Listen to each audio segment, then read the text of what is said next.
Histoire rocambolesque, tonitruante, ahurissante d'un Yankee en N'Djamena. Lui, c'est le chargé des affaires politiques au sous-secrétariat aux affaires africaines. Ce sous-directeur d'administration aux États-Unis était le 22 juillet en N'Djamena où il a rencontré le Premier ministre, Halina, avec qui ils ont échangé naturellement sur des sujets d'intérêt mutuel. Et dans le cas d'espèce, le dossier soudanais.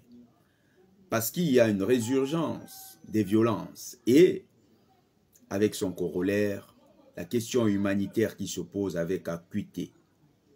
Les deux responsables ont convenu qu'il fallait augmenter l'aide états-unienne, surtout que vous savez que depuis le début d'année, les autorités onusiennes disent ne pas pouvoir mobiliser des donateurs. Les États-Unis, pour revenir dans le dossier tchadien, utilisent l'humanitaire et annoncent qu'ils seraient prêts à injecter un peu plus d'argent.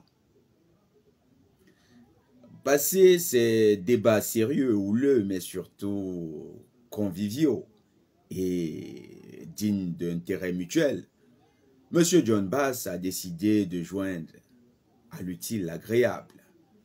Comment ne pas, surtout qu'on sait que les capitales africaines sont un tout petit peu plus sucrées.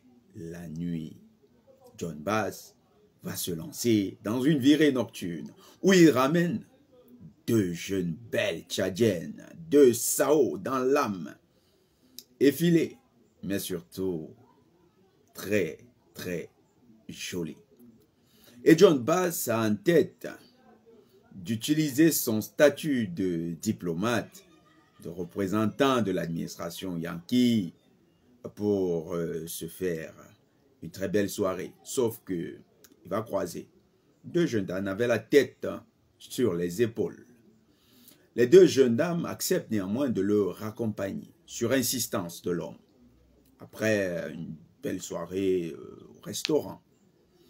Et dans le logis de M. John Bass, les deux jeunes dames vont vouloir prendre congé, car l'hospitalité africaine ne leur permet pas d'y coucher. Seulement, le diplomate n'entend pas de cette oreille. Il veut le précieux sésame ce soir.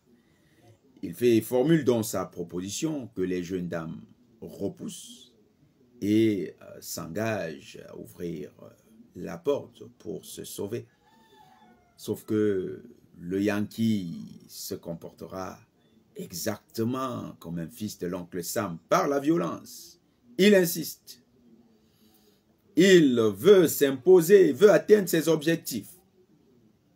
C'est larmoyante que les jeunes dames se sont exprimées ainsi devant les autorités tchadiennes qui ont recueilli leurs témoignages, qui pourraient servir à ouvrir un procès en N'Djamena, du moins une enquête en N'Djamena, et à aboutir à un procès, que ce soit en N'Djamena ou à l'international.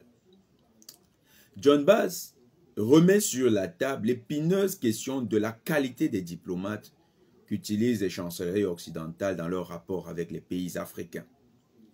On a souvent vu Paris dépêcher de vieux militaires à la retraite sans aucune expérience diplomatique, ou encore recueillir des parfaits voyous de Barbès, un peu comme Sylvain était le boxeur de Niamey, en les impliquant dans des relations très sérieuses avec les pays africains, ce qui montre toute la déconsidération que ces pays ont à leurs yeux. John Bass est le profil parfait de ce genre de déconsidération.